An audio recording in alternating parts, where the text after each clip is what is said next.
Hello and welcome back to amplicons of biotech. इस video में हम म्यूकरमाइकोसिस यानी कि ब्लैक फंगस, जिसे जाइगोमाइकोसिस कहा जाता था, इस फंगल डिसीज़ के बारे में कुछ क्वेश्चंस देखने वाले हैं। जैसे कि म्यूकरमाइकोसिस क्या है, एनवायरनमेंट में ये कहाँ पाया जाता है, इसके कितने टाइप्स है, कोविड-19 से ठीक हुए लोगों में ही ये क्यों हो रहा है, क्या ये कोविड की तरह स्प्रेड होता है, इसके सिम्टम्स, डायग्नोसिस कैसे करते हैं, एक्सेट्रा एक्सेट्रा। ना अकॉर्डिंग टू सोर्सेज, गवर्नमेंट ने इसे एपिडेमिक डिक्लेयर किया है। अब एपिडेमिक मतलब जो डिसीज एक्टिवली स्प्रेड हो रहा है। In contrast, pandemic relates to geographic spread. अब पैंडेमिक मतलब जैसे पूरी कंट्री, पूरी दुनिया पर जिसका असर होता है, जैसे कि कोविड-19। अब ये सीरियस डिसीज़ है पर बहुत ही रेयर है। ये कोई नया डिसीज़ नहीं है, पहले भी इसके केसेस थे, लेकिन अब नंबर ऑफ केसेस अचानक क्यों बढ़ रहे हैं ये हम वीडियो में आगे देखने वाले हैं। अपने आसपास के सराउंडिंग एनवायरनमेंट में म्यूकर मोल्ड के कांटेक्ट में आने से ये फंगल इन्फेक्शन होता है। Where do we find this fungus? अब ये कहाँ पाया जाता है? गीली मिट्टी, सड़ा गला खाना या फल, moisture loving plants, animal faeces जैसे गाय का गोबर, इन जगहों पर यह फंगस रहता है।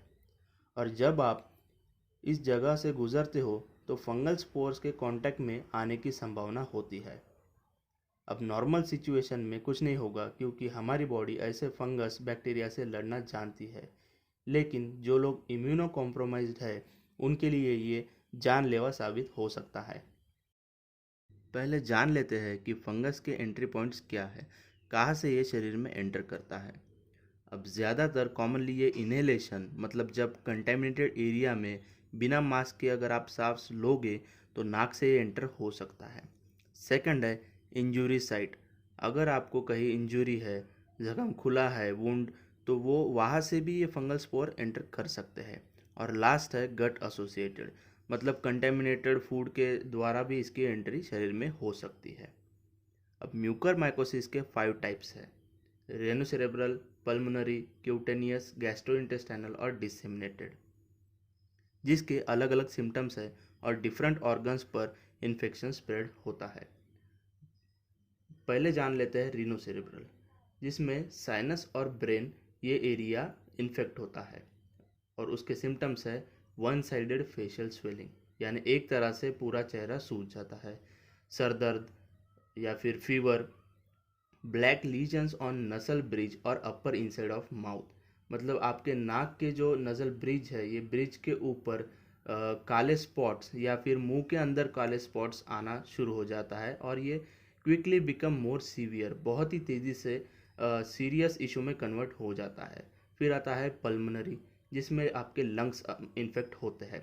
उसके सिम्टम्स है फीवर, कफ, चेस्ट पेन और शॉर्टनेस ऑफ ब्रेथ, जो भी जैसे कोविड में हमने सिम्टम्स देखे थे वैसे कुछ कुछ उस तरह ही यहाँ पे पल्मोनरी म्यूकरमाइकोसिस में सिम्टम्स देखने को मिल रहे हैं। फिर आता है क्यूटेनियस, जिसमें आपका स्किन एरिया इन्फेक्ट होता है, जिसके सिम्टम्स है इन्फेक्टेड एरिया टर्न ब्लैक, जो आपका जहाँ पे इन्फेक्शन हुआ है वो पूरा काला हो जाता है, वहाँ पे सीवियर पेन, एक्सेसिव रेडनेस और वहाँ पे भी सूजन देखने को मिलती है या फिर पैचेस आ जाते हैं। फिर आता है गैस्ट्रोइंटेस्टाइनल, जिसके सिम्टम्स है abdominal pain, severe abdominal pain, nausea, vomiting, gastrointestinal bleeding और डिसेमिनेटेड। अब disseminated mucormycosis is a life threatening, mostly occur in immuno compromise patients. यहाँ पे आपको बहुत ही सीवियर जान का खतरा होता है, जहाँ पे आपका लंग, ब्रेन और ऐसे पार्ट्स इन्फेक्ट होते हैं। अब इम्यूनो कॉम्प्रोमाइज़ यहाँ पे 2 बार आपने टर्म सुन ली होगी, जिन लोगों को पता नहीं है तो इम्यूनो कॉम्प्रोमाइज़ मतलब जिनकी इम्यूनिटी बहुत ही वीक हो जाती है, आगे हम उसे डिटेल में देखेंगे।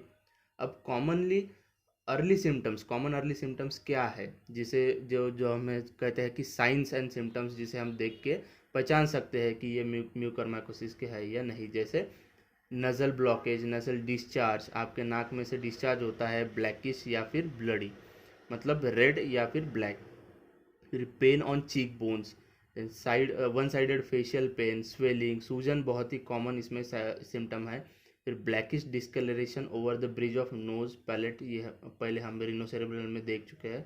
ब्लड और डबल विजन विथ पेन, आंखें आपकी खराब हो जाती है, आपका विजन खराब हो जाता है और सूज जाती है। Necrotic skin lesions, chest pain और abdominal pain. How it is linked with कोविड-19। तो अब हम जानेंगे कोविड-19 से इसका लिंक कैसा है। तो हेवी स्टीरॉइड्स और ड्रग्स ब्लैक फंगस को ट्रिगर करते हैं। कोविड-19 क्रिटिकल पेशेंट्स को लाइफ सेविंग ट्रीटमेंट जिसमें स्टीरॉइड्स का यूज़ होता है, वो आपके लंग्स को डैमेज से बचाते हैं, इन्फ्लामेशन से बचाते हैं, लेकिन इम्यूनिटी कॉम्प्रोमाइज़ करते हैं और ब्लड शुगर लेवल को इंक्रीज करते हैं, दोनों डायबिटिक और नॉन डायबिटिक पेशेंट्स में। तो अब जान लेते हैं हु आर एट रिस्क। किन मरीजों को ज़्यादा खतरा है, ज़्यादा रिस्क है।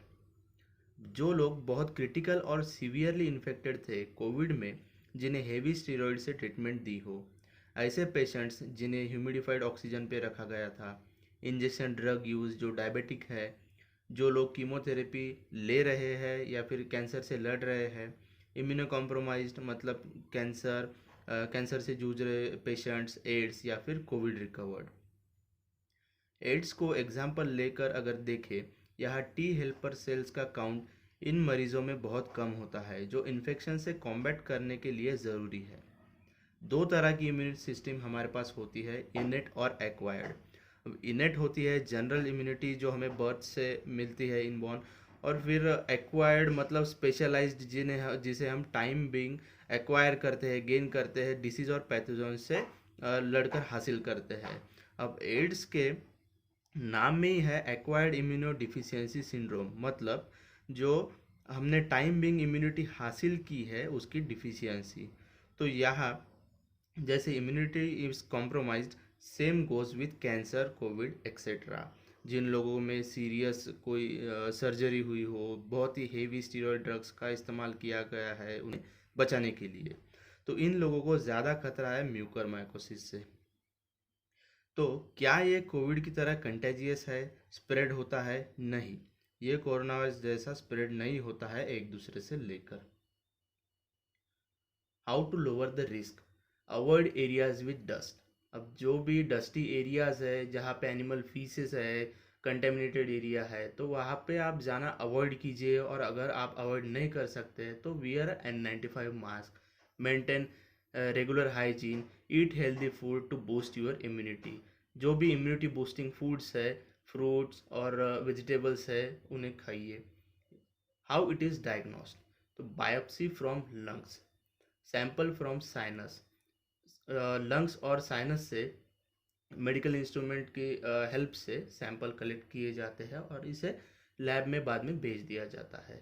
और लैब में यहाँ पे कल्चर एक्सपेरिमेंट्स परफॉर्म होते हैं या फिर डायरेक्ट माइक्रोस्कोपी से भी ये फंगल आइडेंटिफिकेशन हो सकता है। Then how it is treated, surgically removing all dead and infected tissues. जो भी डेड और इन्फेक्टेड टिश्यू है उसे सर्जरी की मदद से या तो पूरा निकाल जाता है, पूरा रिमूव कर देते हैं, या फिर 4 to 6 weeks course of intravenous antifungal therapy, antifungal medications, injections जो भी है, 1 महीने से लेकर 1.5 महीने तक आपको ये कोर्स करना पड़ता है।